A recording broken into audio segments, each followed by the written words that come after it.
Hello everyone, welcome to Vidit Education.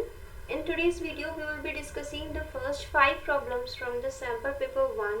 Okay, so see here, it's been announced that for the Mithibai College, we will be having a common entrance examination this year.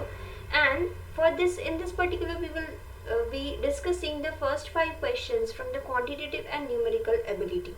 Okay, so guys, if you want the solution for each question from this particular sample paper 1 as well as 2, do let us know in this particular just comment in this particular video.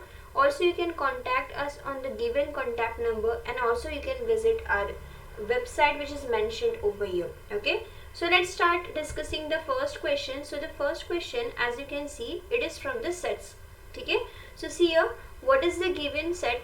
They are saying that there are definitely certain numbers which belong to this set, and what's the given criteria?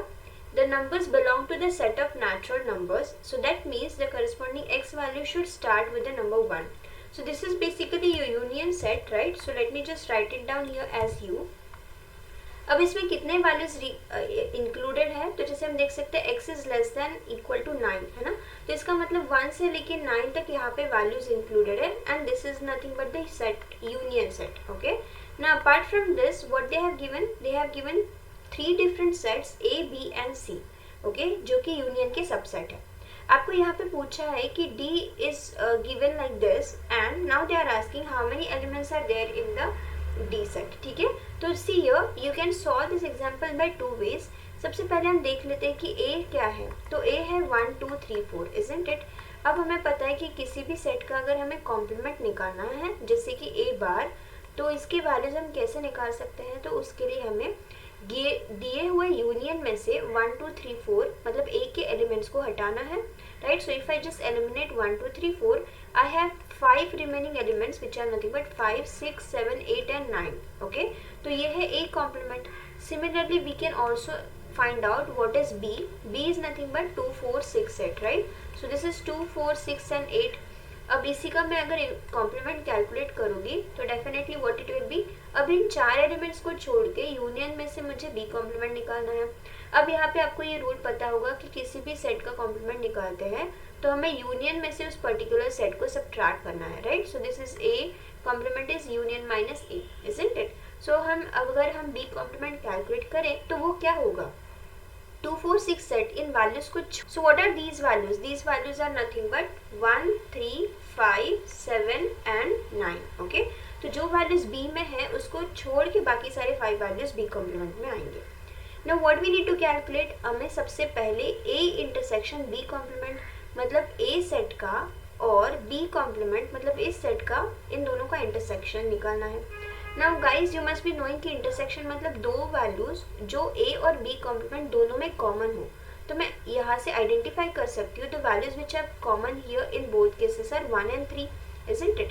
तो इसका मतलब D में सबसे पहले first 2 elements रहेंगे 1 and 3, right, since these are common in A and B complement, isn't it. अब देखते हैं नेक्स्ट वैल्यू हमें कौन सा कैलकुलेट करना है. It's A intersection B complement, है ना, sorry A complement intersection B complement. अब हमें इन दो सेट्स को लेके इसका करस्पॉन्डिंग इंटरसेक्शन फाइंड आउट करना है. Now when I focus on these 2 sets I can easily see कि इसमें 5 7 and 9 and 5 7 and 9 these are the values which are common. इसका मतलब यहाँ पे अब मुझे नेक्स्ट वैल्यूज लेने हैं, वो है 5 7 and right. So from this I can identify कि अब दोनों को जैसे मुझे दोनों का यूनियन कैलकुलेट करना है, तो दैट मीन्स अभी डी में मेरे पास कितने एलिमेंट्स होंगे? आई कैन सी कि there are total 5 elements, and hence the right answer for this is nothing but option number 4. Guys अगर आपको इसी को इजी वे में सॉल्व करना है तो let me tell you a very shorter and quicker way में आप इसको कैसे सॉल्व कर सकते हो.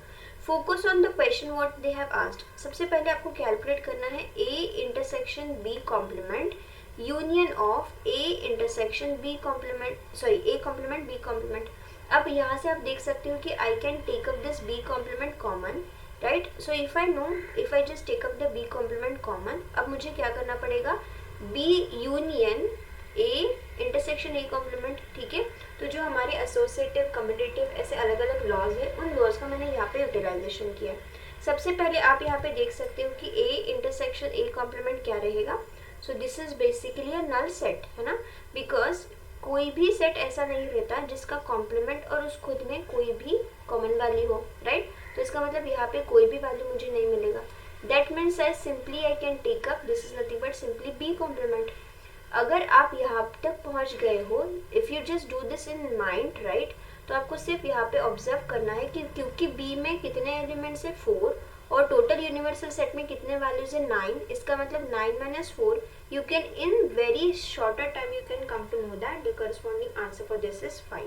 Okay, so guys, if you want to know for such more tricks, definitely call us, contact us so that you can give the exam very easily. Let's move ahead to the next question. So again the next question is from the set theory itself. आप यहाँ पे देख सकते हो कि आपको certain values दिए हैं और उसमें से आपको पूछा है n of b is equivalent to. Let us check it out what values we have been given. तो सबसे पहले देख सकते हो आप, आपके पास यूनियन का वैल्यू है सेट ए का, set B A intersection B का वैल्यू है, और आपके पास ये भी वैल्यू है which is nothing but A complement intersection B complement. Okay, तो आपको पूछा क्या है एन ऑफ बी। सबसे पहले देखो हम यहाँ पे ये रूल यूज कर सकते हैं, n of U A union B is equal to n of A plus n of B minus n of a intersection b. Okay, this one we can calculate it out. Okay, but उसके लिए हमारे पास ये value होना चाहिए. How we can utilize this? So we can utilize this by using the rule of complement. So how do we can calculate that? जैसे आप देख सकते हो यहाँ पे आपको क्या मिला है, you have the value of a complement intersection with b complement. So this using De Morgan's law मैं लिख सकती हूँ n of a union b का whole का complement. ठीक है, तो ये मुझे कहाँ से मिलेगा, this I can calculate by taking 1 minus, if I just do this I be able to find it out this value, है ना। तो सबसे पहले हमारे पास यूनियन में वैल्यू है 60, राइट, तो ये हमारे पास 60 में से मैं ये वैल्यू सब्ट्रैक्ट करूँगी। जैसे देखो, late me just right it down here.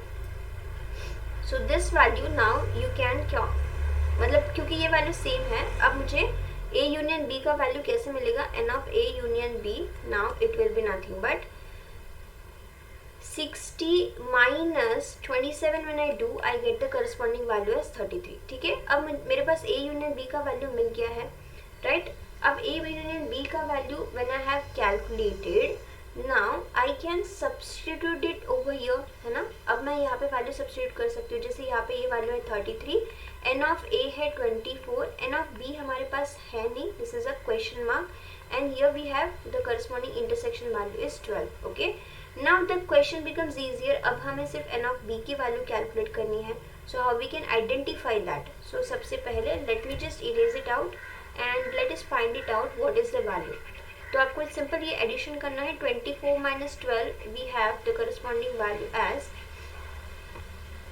12 itself. ठीक है, तो मुझे इस पे से x की वैल्यू क्या मिलेगी, 33 minus 12, if I just do this, that's nothing but it will be nothing but 21. Okay, so the right answer here is nothing but option number 2, that's 21, right?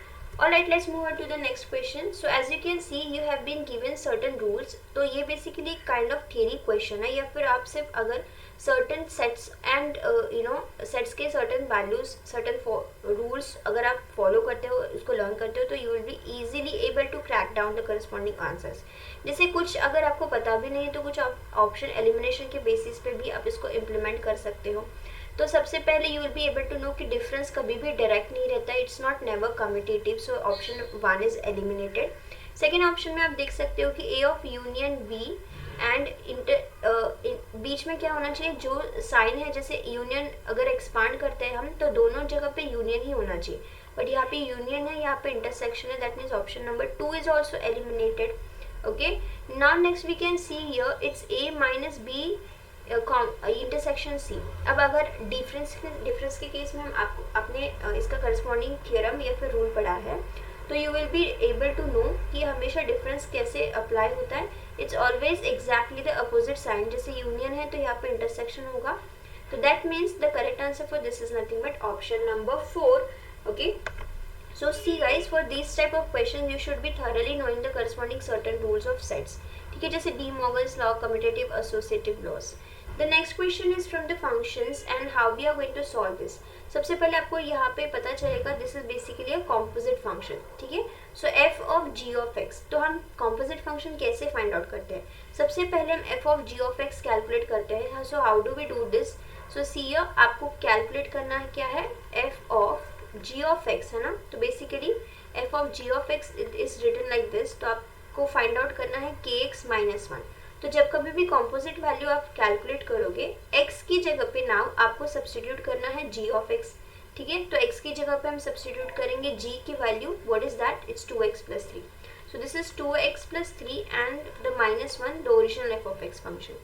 So if I just expand this, what do I get, this is 2kx plus 3k minus 1, isn't it? So this is the first value with that which we have calculated. Now let us calculate g of f of x, है ना. तो g of f of x, how do we can find it out. तो सबसे पहले g of function, मतलब ये function original आपको लिखना है और x की जगह पे आपको f of x रखना है. So f of x is what, it's kx minus 1 plus 3. Now if I just expand the brackets, what do I get, this is 2kx minus 2 plus 3. अगर हम इसी को सिंप्लीफाई करते तो मुझे आंसर मिल रहा है 2kx minus 1. Now what they have given कि ये जो दो वैल्यूज हमने यहाँ पे कैलकुलेट करी है ये दोनों ही सेम है, मतलब इक्वेशन 1 और 2 both are same. Let me just equate this to values. So what do we get here, 2kx plus 3k 3k minus 1 is actually equivalent to 2kx minus 1, isn't it? सो मैं यहाँ से देख सकती हूँ कि दोनों जगह पे क्योंकि 2kx है ये ऑब्वियसली कैंसिल हो जाएगा. So what do we get it here, 3k is equal to, now here we will be getting the value as, this is nothing but, so this is plus, so this will become 2, right? So hence what is the answer, k is equal to 2 upon 3. Okay, so the right answer is nothing but for this is option number 1. उन्होंने question में हमें यही पूछा है what is the value of k. Okay, so using the concept of composite function we can easily identify the value over here. Okay, let's try to solve the next question from here. What is the next question? आपको यहाँ पे वापस से composite function but साथ ही में inverse भी find out करना है. तो सबसे पहले हम कैलकुलेट करते हैं f of g जो कि है function of like f of g of x, है ना. So how do we get it out? जैसे मैंने आपको अभी पहले के एग्जाम्पल में बताया था, आपको f of x की जगह पे आपको सब्स्टिट्यूट करना है g का फंक्शन, ठीक है. तो देखो x की जगह पे g का फंक्शन सब्स्टिट्यूट करना है. What is this, x cube plus 5. Okay, so this is x cube plus 5. अब मैं इसी को सॉल्व करूँ. सो 3 into x cube is 3x cube, 5 3 ज़ा 15 minus 2, what it is, that's nothing but 3x cube plus 13, है ना. तो इसका मतलब सबसे पहले अब मुझे f ऑफ g की वैल्यू मिल गई है ना. अब हमें कैलकुलेट क्या करना है, inverse, right. What this minus 1 sign indicates, it's basically inverse. अब मुझे इनवर्स कैसे कैलकुलेट किया जा सकता है, f ऑफ g, इसका इनवर्स कैसे निकालोगे. तो सबसे पहले आपको जो वैल्यू हमने यहाँ पे फाइंड आउट करी थी, what was that, that's what's, let assume y is equal to 3x cube plus 13, है ना. अब इस पे से हम x की वैल्यू कैलकुलेट करेंगे. सो x की वैल्यू हम कैसे कैलकुलेट कर सकते हैं, so just simplify the equation. So y minus 13, right. So y minus 13 divided by 3 और इसका हमें क्यूब रूट लेना पड़ेगा because this is 3x cube, है ना. सो दिस इज 1/3. तो this is what basically inverse. अब हमें यहाँ पे दो वैल्यू सब्स्टिट्यूट एक वैल्यू सब्स्टिट्यूट करनी, वो कौन सी है, -11, राइट. सो अब हम यहाँ पे 11 वैल्यू सब्स्टिट्यूट करेंगे y की जगह पे. तो यहाँ पे मैं वैल्यू डालूंगी तो that is -11 minus 13 divided by 3 का क्यूब रूट हमें लेना है, which is nothing but what do we get, -11 minus 13 is -24 by 3, isn't it, which is nothing but -8 का क्यूब रूट अगर मुझे लेना है तो -8 का cube root we know which is nothing but -2, है ना. तो right answer for this is nothing but option number C. See guys, for more detailed explanation of such examples you can definitely contact us and you can definitely join with us for the crash course batches which are currently running. Do visit the vidideducation.com website. Thank you guys.